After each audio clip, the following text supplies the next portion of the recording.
Hi, welcome back to Healing, Empowering, Accepting, and Living, a podcast sponsored by Changed by Fire. We are excited to have you here with us today and part of our journey as we continue to delve into exploring, recovering, and healing life with your whole self through and beyond trauma and burn injuries. I'm Jen. I am a burn survivor, and I bring that sort of take to this podcast. And My name is Lori. I am a 15-year burn advocate, social worker, and current holistic trauma therapist. mhm. So, just a little bit of a recap. So, episode 6 of Finding Identity. So, we ended our sixth, was it our sixth season? I don't It might know. have been our sixth season. Finding a community of healing. And so last episode, we talked about, a community. What does it mean? What is that felt sense of how a community impacts our healing, our development, our connection? We talked a little about Change by Fire being a community of healing that can support people through trauma. Other ways to build a sense of community in their healing, like sharing, connecting with practical assistance pieces, advocacy work. So, just a little question for yourselves. How might you have engaged in building community in your healing journey? What has your experience been with our takeaway tool, that personal connection plan?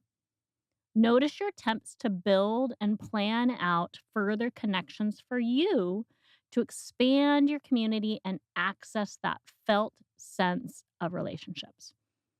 And relationships really are just what we're stepping into this season 7.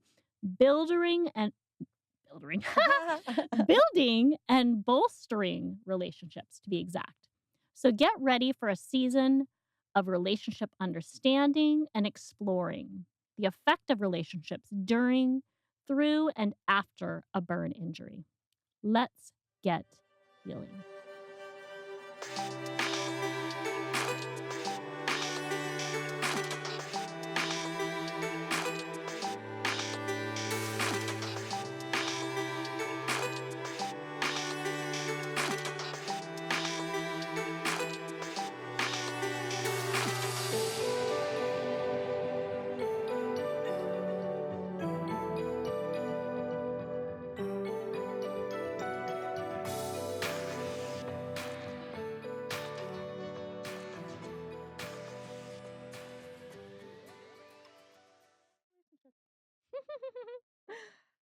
Such an important and vital topic to explore.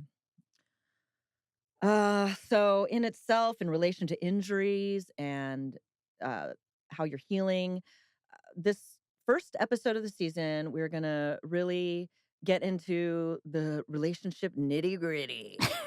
What are they? What types of relationships are we all in? How do they affect our sense of self? Mhm. How do they add or detract from our sense of safety and connection? So much to discover and talk about. Yes, always. So let's get started off by one of our favorite ways to approach a new topic. Are you ready? Definitions. Ooh. So, just what is a relationship? Well, according to multiple dictionary resources around the globe, because let's be real, I like to consult multiple Yes, resources you to do. develop my fact about Mhm. things. Relationships have been defined as the way two or more people are connected or how they behave towards each other.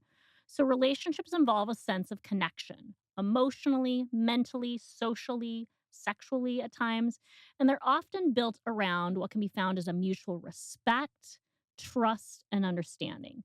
Communication, honesty, and openness about self can allow relationships to grow. They can allow a sense of love, admiration, caring for each person in a relationship. So, relationships are built to really express and enhance our sense of safety and connection. Yeah. All right. And as human beings, we are both protectively and connectively wired, meaning we are relational creatures, right? Mhm. So we need other people to survive and thrive. However, Oftentimes, that gets swept aside in the midst of our busy world of work, adult responsibilities, life stressors. So we can deprioritize meaningful relationships and connections that would really enhance our own well being. Mhm. So, what types of relationships are you aware of in your life? Um, so, right off the bat, romantic, right? Mhm. So, romantic or sexual. Um, and for some, that might not even be a thing. For some people, they might not Mhm. even seek that kind of relationship and be just fine, right? But for a lot of people, that is something that is sought after. There might be a certain ideal that we think Mhm. we're supposed to strive for in a relationship. Movies probably don't help too much, the rom-coms Nah, or on like the Disney stuff. or the Disney stuff, right? So there's all sorts of things and little facets of a romantic or sexual relationship that make it a little bit one of the more complicated types of relationships, I think. I love that you mentioned too that it's not everyone seeks that. It may not Mhm. be possible nor wanted for everyone. Yeah. And there's also like a great amount of really intimacy and complication that exists. That's why I think there's value that there's so many different types of relationships that you can explore, you can expand Yeah, absolutely. And there's also that sort of societal pressure when it comes to that romance on. stuff, that can probably make some people feel inept or like, "What's Mhm. wrong with me that I don't want to pursue Mhm. this or I don't feel comfortable with this?" Lots of things to explore in that area, I think, right? And I think a big thing with relationships, we want them to be matching. So if that's not a Mhm. matching potential for you, something you desire, something you want, that's okay. Yeah, Another type of relationship, and we're going to go over several different here. So you get to really pick and choose and explore what fits, what works for you. So there's family relationships. Family relationships could be parent child, siblings, child grandparent, just those with, they create a type of bond and fulfillment, I think, that is not matchable in other ways. Families can also be biological or your choice, kind of a grouping together where there can be a lot of commonalities, shared characteristics. In a lot of ways, family is kind of another essential piece in terms of survival. So, family can be very important to either have attuned to your own or to build. hmm, Then there's also friendships. So friendships can be just as vital as a romantic or a sexual relationship. And sometimes they're even more important. Different stages of life. For example, those teen, young adult stages, a lot of yourself is built mhm, around your friends and those around you. And so friendships can be really helpful in building a sense of trust, confidence in you, sometimes providing comfort when other relationships, other areas of your life can't. sure, yep. And then the acquaintances, Mm, those are relationships, yeah. right? I mean, I can relate to this at work because I see the same people coming through every day. Not my friends, but I care about them. I'm Hmm. interested in what's going on with them. Um, but those are just, your little brief connections, people that we meet in and throughout our day and in our community. They can still have a big impact Hmm. on us feeling seen, improving our mood. It's definitely true of a lot of my acquaintances. Always bring my mood up when I see certain people. Mm. Like how when I see you. Like Oh, when I see Lori, but you're my friend. You I was fall like, into the friend category. you're more than an acquaintance. Who are you again? Ah, yes. Although Ah. technically, we're also a professional relationship. Oh, so then we fit in the work relationships. Kind of, yeah, kind of. So what can you say about work relationships then? So work relationships. Wow. Oh, I could say some things that no, I'm just kidding. Got some complaints I'd like to file. Um, well, work relationships, colleagues, that's an interesting one because Yeah, they are kind of, in a way, sometimes your work becomes kind of like another family in a way. You sometimes. can't choose your family, and you also can't often choose who you work with. Um, but yeah, often not chosen, but gained to add to the support, you know, in your job setting. You can turn some of them turn into friendships and help us feel understood. I know for me, my work family, it gets me through my day, you know? Mm. and they almost fall on it's weird how all of these different categories can, like, intertwine. Uh-huh. Because my work people are kind of like acquaintances, but they're kind of friends, but yeah, There can be this some, like, cross some coverage there. cross coverage there. Are there ones that you go out with after work and others that you just would never, but you still like them? I mean, it's very complicated. So what I'm hearing is some of your work relationships are a little bit more intimate and friend-wise, and some might Sure. more fit in that, like, professional realm. Because then there's the whole Yeah. sense of professional relationships. So professional Mhm. relationships, that's where we're thinking of, okay, like teacher-student, Mhm. like therapist-client, like healthcare professional-patient. So maybe you and your therapist, you and your, nurse practitioner, whomsoever. So Mhm. maybe a little bit more formal settings, but they can also allow still that sense of tended, that sense of cared for, that sense of nurtured. Mhm. These type of relationships can really witness your growth and education and skills and strength and healing. And they can also allow for a greater sense of well-being if they're encouraging, if If they're they're supported. encouraged. Yes, there's always an if, but this is really all relationships. I mean, if there's Right. not a sense of matching or helping on both sides, Mhm. they can kind of detract from your sense of self. So important to remember. Sure. So then we have community relationships. So with community relationships, this could be like being a part of a larger something, like part of a faith, part of a culture. So that greater sense that that can give you of safety, connection, community, and that can really help detract from a sense of loneliness, especially if you don't have some of those other types of relationships. What I'll also say with faith relationships, there's an interesting interconnection of faith and hope with your healing potential. Mm. Individuals who have a grasp of faith and hope in their life tend to have stronger healing potentials, can move farther, and have a smoother healing recovery and trajectory rate. Well, that's nice. Kind of a cool little piece there. It is really cool.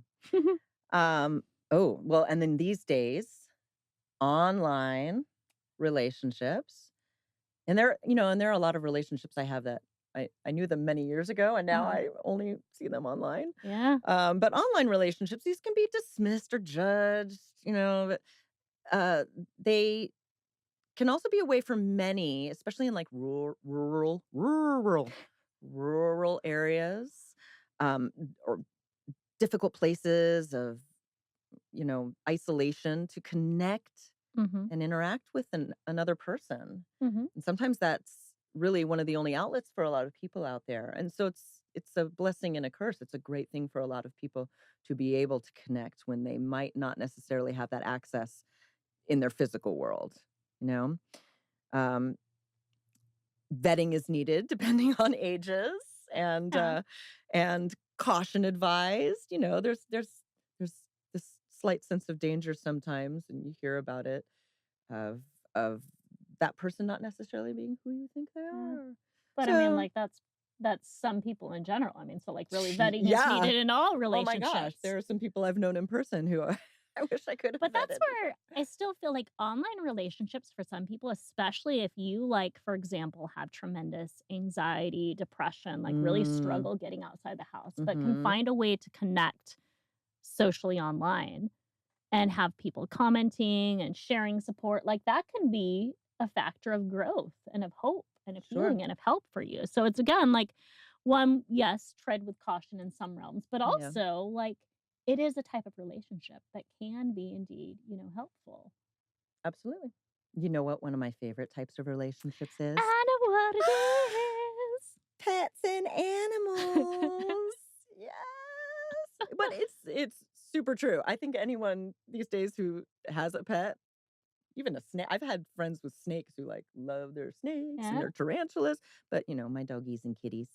Mm, But, I think for some people, they don't value it the way that I think some of us do, the sense of connection and safety that an animal can provide, mhm, um, an additional sense of meaning, being seen, companionship. It can provide an additional, you know, sense of, safety and even growth.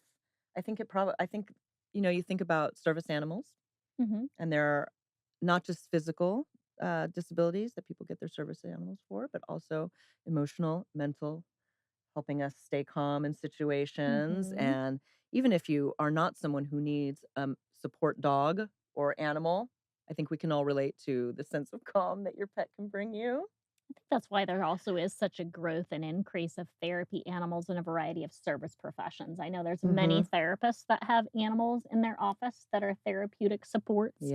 I know of there's so many Yes. more ESA animals, so emotional support Mhm. animals that individuals have for both mental, physical comorbidities and additional support needs. And what about cuddling up with a dog and getting just like a big hug from like a horse and Ugh, having like a cat rub up against your leg? I right? mean, there's a They whole have to have sense done of like, studies. Does that release "Aw." oxytocin?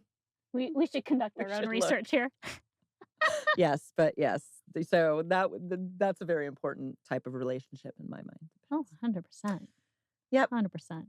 And I think just, exploring all these different types of relationships that are there just makes Mhm. me realize, how many ways there are to really make and have meaningful connections in life.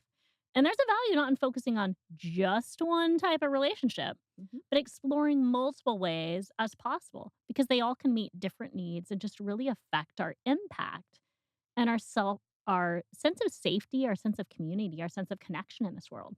So, just why are we talking about relationships? Why are they important? I mean, how do they impact our lives? And how might they support any of the sense of safety and connection that we constantly talk about?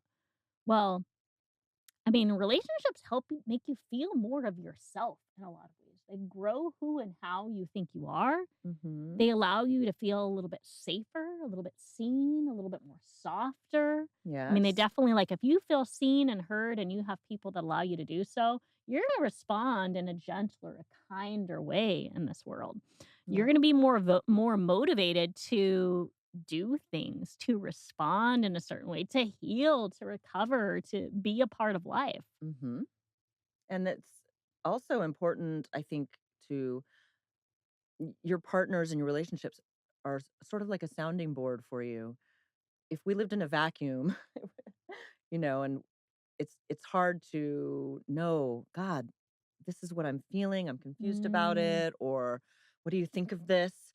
And to hear our loved ones and all of the different types of relationships give their feedback and their sense, because we all experience the world differently, Oh. and so if we're just seeing the way we're seeing it, there are different ways to look at things, and it's important. Those relationships can really help us to see the world through another lens. Yeah, greater understanding and perception. Mhm. Yep, yep, yep. So much research has actually been done around relationships, Mhm. which really encourage the benefits of social connections to our overall mental health. Positive relationships, those that encourage and support the individuals and the persons within them, have been linked with lower anxiety and depression, higher levels of self esteem and empathy, and more trusting and cooperative relationships overall. And strong and healthy relationships can strengthen your immune system. They can help with your recovery time of your healing and even add years to your life. It's no wonder we look so young. We must have great relationships. Amidst those physical benefits, though, relationships can leave you more contented Mhm. and feel more valued, thereby attracting people who want to spend time around you and create a full circle loop of positive feedback and social emotional well-being. Mm. So many benefits, and I think it's beyond that brain and body connection, it's just that, who you surround yourself with creates just additionally kind of like what you take in, what you feel inside, that sense of Mhm. safety and connection, and so even more important, relationships and kind of encouraging and welcoming and supportive relationships be something we build, we expand on, we grow in life because loneliness, which that's kind of the flip side, living a life outside of relationships sometimes is chosen and sometimes is forced upon us. Loneliness can have a lot of really devastating consequences.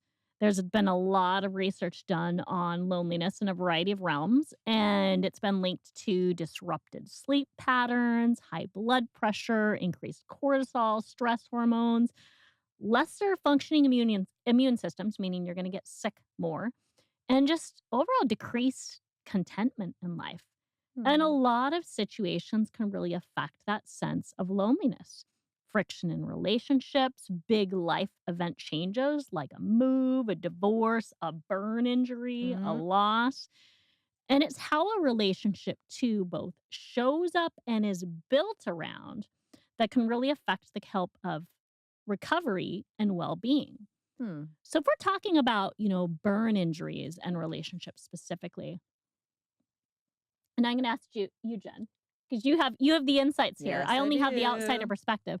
How have you found relationships to be a key factor in your overall well-being? So both within and outside of that burn injury. What have been those things that have helped both build and maintain relationships that you found? Whew, that's a big that's a lot.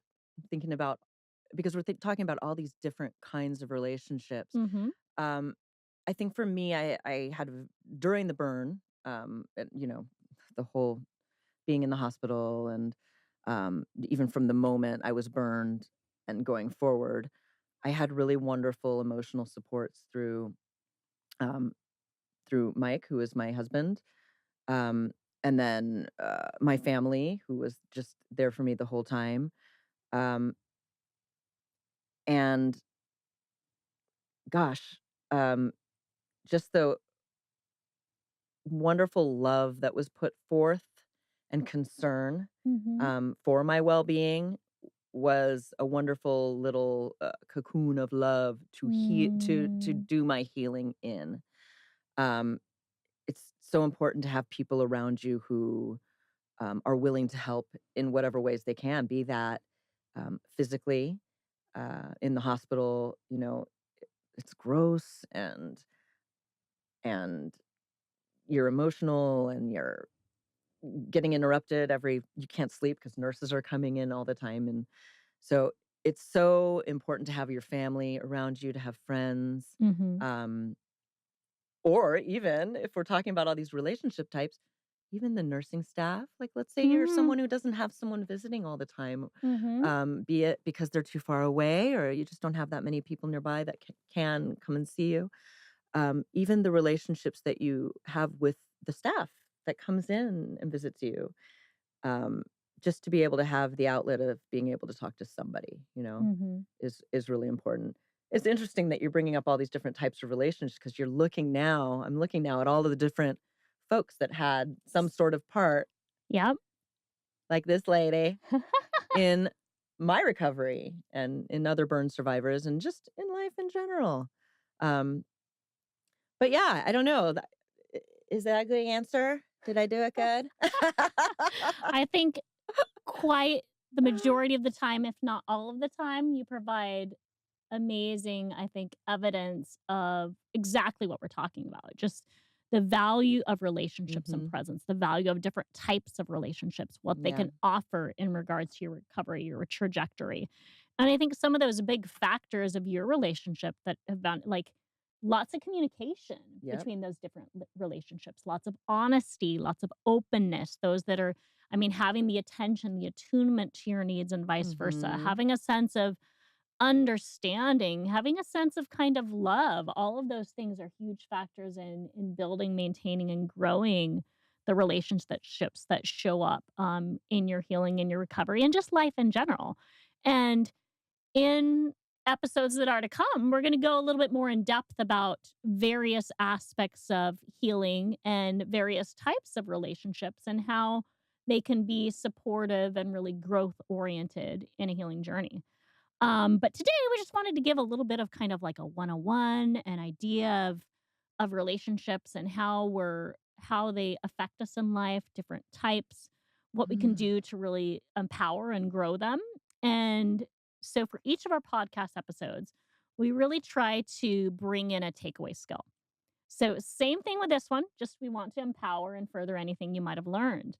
And this episode, our takeaway is really going to help you discover a little bit more about your sense of values and priorities. Because our values and priorities in life, well, I should say our values really kind of dictate what we do, how we do, and we want to bring our values into our life, into our relationships, into how we're living. So, we're going to do a little bit of a values activity. And so, with this values activity, I'm going to ask you some various questions. You might want to have a pen, a pencil, something on hand, because I'm going to give you a whole listing of values. Yes, a whole listing. You are not going to write all of these values down because it's a lot of values. Okay. But what you're going to do is, I want you to, as I share them, you're going to write down the ones that really stand out to you, that Okay. are like, okay, this really hits true. This really hits home. And then we're going to do something with these values. So be mindful as I state them. So, a bunch of different values by which you may live life. There's accountability, there's achievement, there's adaptability, there's a sense of adventure, altruism, so kind of searching for that truth, being very truth motivated, ambition, authenticity, balance, beauty, being the best, belonging, career, caring, having a sense of collaboration, commitment, community, compassion, having a sense of competence, confidence, two different things, Yeah. connection, contentment,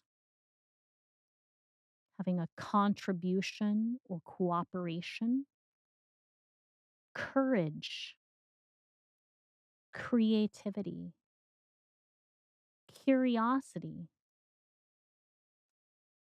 dignity, diversity, having a sense of efficiency, equality,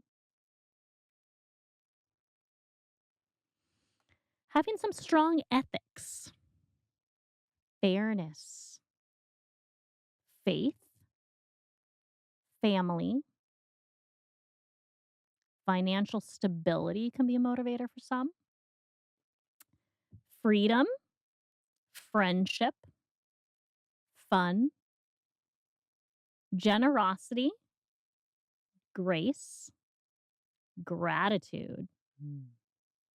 growth, health, honesty, hope, humility, inclusion, independence, integrity, joy, justice, kindness, leadership, learning, love, loyalty, nature, order, patience, peace, perseverance, having a sense of power or pride,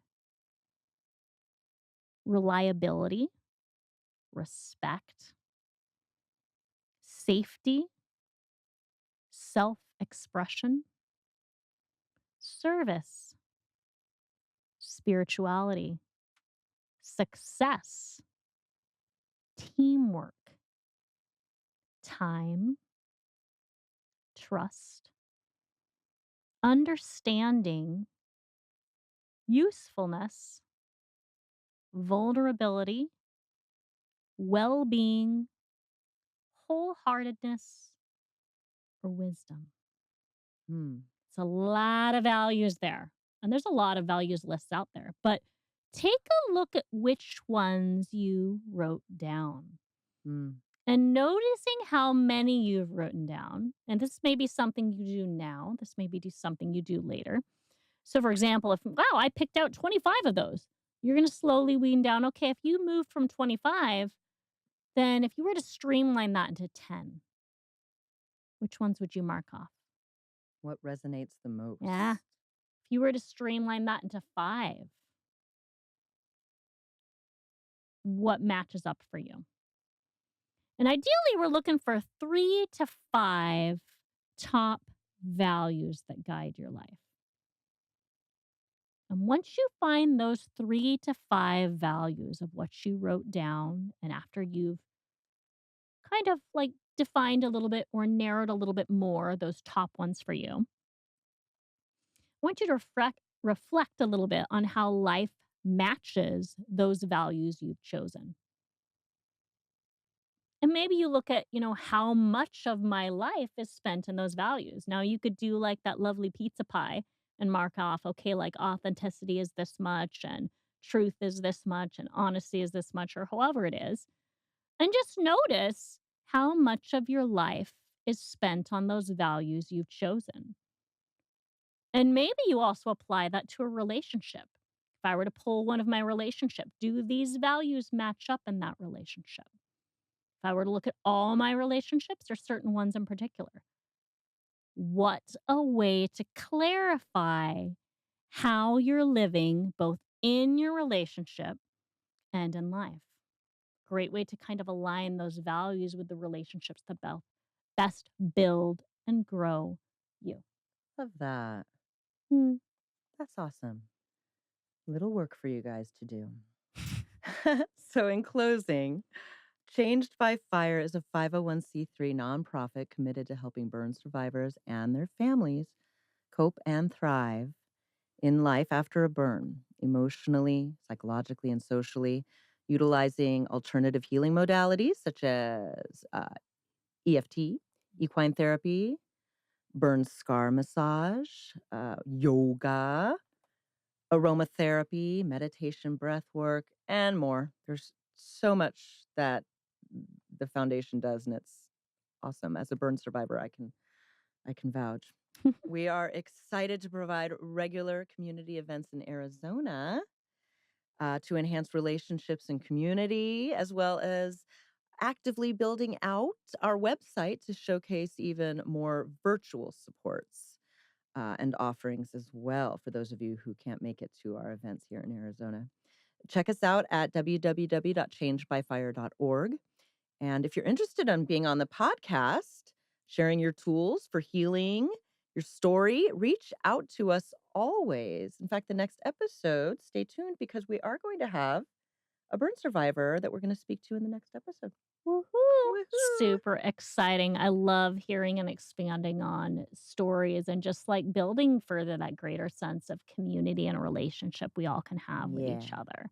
So until next time, heal. Have a look at your current relationships. Maybe evaluate any need for changes towards growth, towards matching for you. Allow yourself to seek relationships around your values and look. Look for those who you find safety and connection with in the now to expand your healing circle. Until next time, we'll see you soon. See you soon. Bye bye.